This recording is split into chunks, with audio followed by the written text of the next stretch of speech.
자, 이번에는 우리가 상행위로 넘어오도록 하겠습니다. 상행위에 이제 각칙을 했죠. 하고 있는 중인데, 어디를 하고 있냐면, 이번에는 공중 접객을 해보겠습니다. 자, 지금까지 기출된 걸 보면요, 여러분, 운송업, 그 다음에 위탁 매매업, 그죠?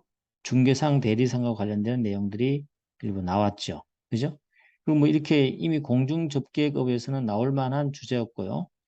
더 나올 건 없어요. 그죠? 이 부분이 반복하거나 아니면 새롭게 나올 일은 없습니다.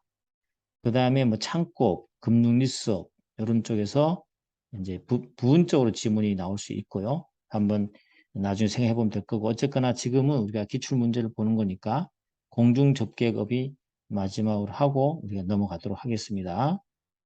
회사법 넘어가면 될 것 같네요. 자, 공중접객업은 이런 것이죠.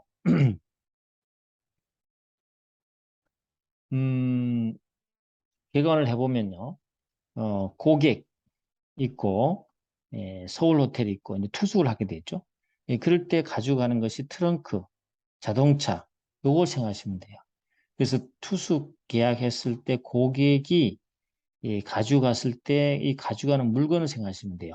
이 물건에 대해서 뭔가 잘못되었을 때 누가 책임질 거냐 이 부분이거든요. 그래 트렁크 소지, 그 다음에 자동차.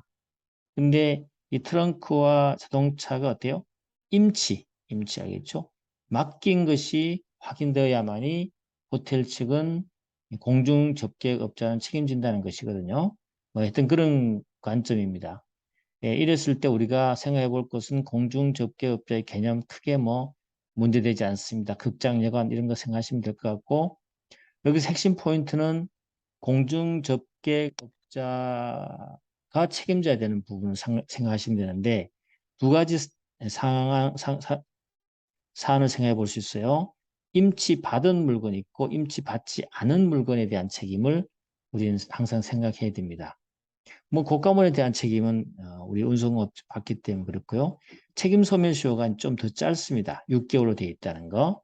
그런 거 생각하고 임치 맡긴다는 것이죠. 그럼 언제 맡겨졌느냐? 이 맡긴 부분에 대한 부분도 우리가 생각해 봐야 되는 부분이죠. 그것도 한번 검토를 해보겠습니다. 자, 가보면 공중접경은 요거죠. 요게 제일 포인트고 시험에 나온다 그게 나올 건데 판례가 있었기 때문에 이게 시험에 나왔죠. 자, 언제 나왔었냐면 변시 6회 2017년에 나왔군요. 갑은 A 호텔을 경영하는 숙박업자.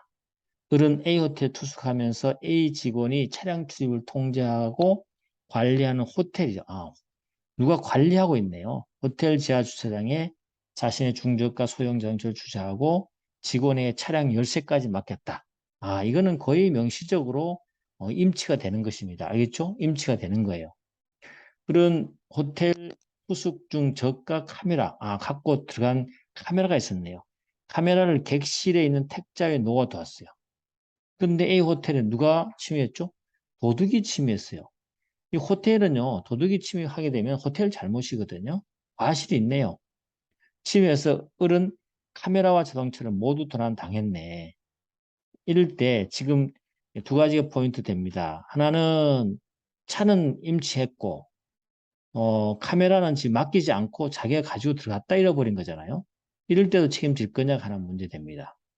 그리고 또 한 가지는 A 호텔에 화재가 발생했지만 갑과 A 호텔 직원들이 비상벨로서 투숙객에게 화재 발생 사실을 알리는 등의 투숙객 보호를 위한 구체적인 주의 의무를 다하지 않아서 을이 화상을 입었어요. 아, 잠자다가 지금 불이 나서 화상을 입었다.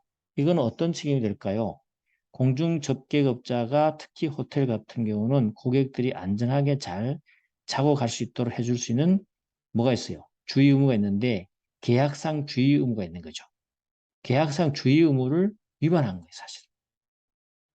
알겠죠? 요 세 가지가 포인트 되는 겁니다. 그래서 공중 접객업에서 가장 핵심되는 포인트는 다 나온 것이죠. 자, 그림을 한번 보시면 이런 겁니다. A 호텔이 있고 투숙객이 있는데 자동차를 가지고 가서 주차 후에 차량 열쇠를 보관했다. 임치, 알겠죠? 임치된 차량이다. 임치됐기 때문에 이것은 만약에 도난당한다면 당연히 회사가 호텔이 책임져야 된다. 그런데 카메라가 있었는데 카메라는요, 자기가 가지고 갔지만 맡기지는 않았어요. 탁자에 보관했어요. 근데 그 게시물에 보니까 호텔에 도난분실 책임지지 않음이라고 적혀 있어요. 이렇게 하면 책임지지 않는 건가요? 그런 걸 생각해 봐야 되죠. 어쨌거나 카메라가 절도됐고 이 도둑이 카메라를 절도해서 어, 이 차량 맡긴 자에 그죠? 예, 차를 타고 도망을 가버리죠. 그런데 갑자기 또 밤에 불이 났습니다. 화재 발생해서 화상을 입었어요.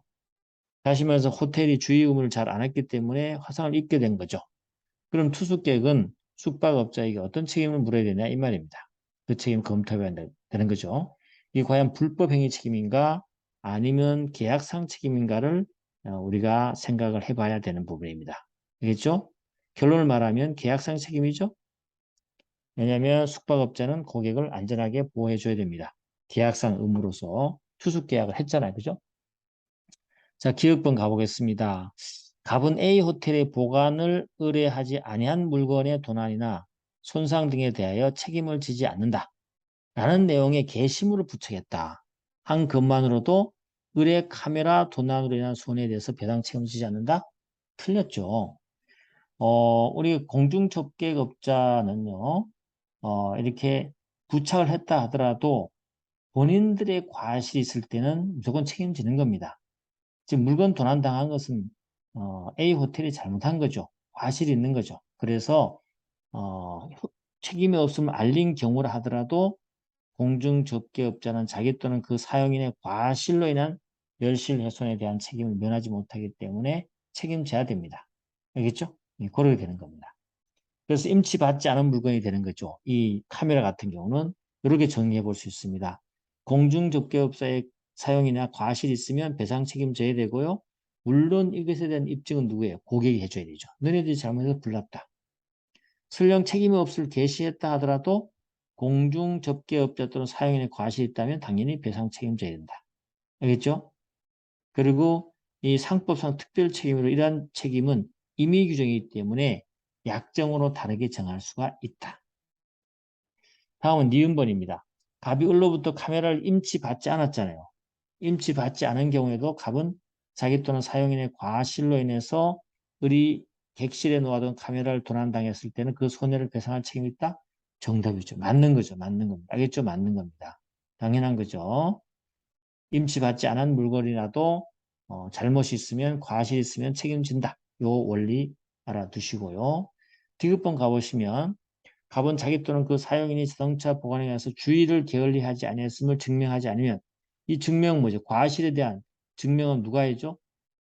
공중접객업자 하는 거죠.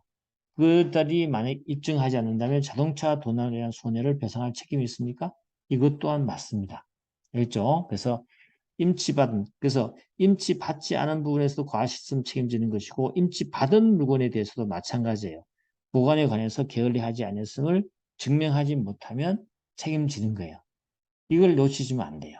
그래서 아까는 임치받지 않는 물건이지만 이번 임치받은 물건을 생각해 보시면 공중접객업자는 무과실 입증 책임이다. 그렇죠? 자기의 과실이 없음을 입증해야 된다는 그런 의미가 되는 것이죠. 만약에 과실이 되면 결국은 불법행위 책임을 지게 되는 것입니다. 그럼 임치관계 성립 요건이죠. 이건 판례가 얘기해 준 거죠. 명시적, 묵시적 합의가 필요하다. 반드시 그죠? 예, 그거.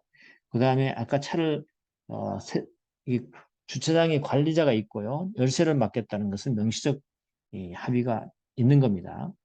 그 다음에 임의 규정이기 때문에 특약으로 공중접객업자가 책임을 감경, 면책도 할 수 있다. 그 다음 리을번 갑이 을에게 객실을 제공하여 사용할 수 있도록 계약상 의무를 이행했잖아요. 맞죠? 맞네요. 을은 갑에게 화상을 한 손해에 대해서 채무 불행에 기한 손해배상 책임을 물을 수는 없으나 불법 행위에 기한 손해배상 물을 수 있다? 틀렸죠.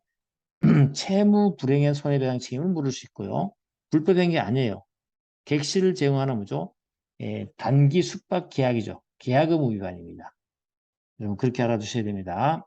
그래서 숙박업체 숙박계약은 일시 사용을 위한 임대차 계약이다. 그렇죠? 일시 사용을 위한 임대차 계약이다.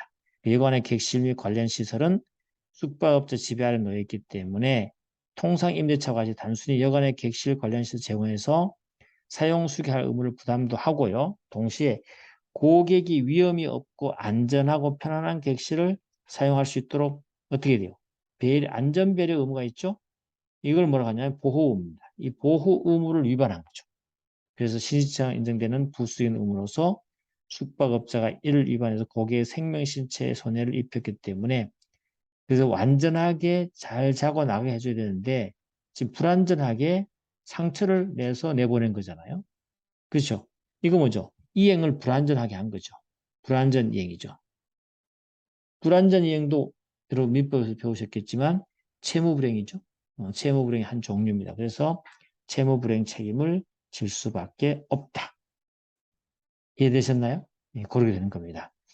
자, 이렇게 해서 여러분 오늘까지 해서 이 상법 상행위 그죠? 각치까지 끝내서 상총 상행위를 다 끝냈습니다. 예, 그래도 매일매일 조금씩 조금씩 오니까 여러분 이렇게 끝나지는 것이죠. 그래서 다음부터는 또 다음 해부터는 우리 이제 회사법에 대한 주요 주제 기출된 문제를 가지고 여러분에게 한번 예, 설명을 해드리도록 하겠습니다. 오늘은 여기까지 하겠습니다. 수고했습니다.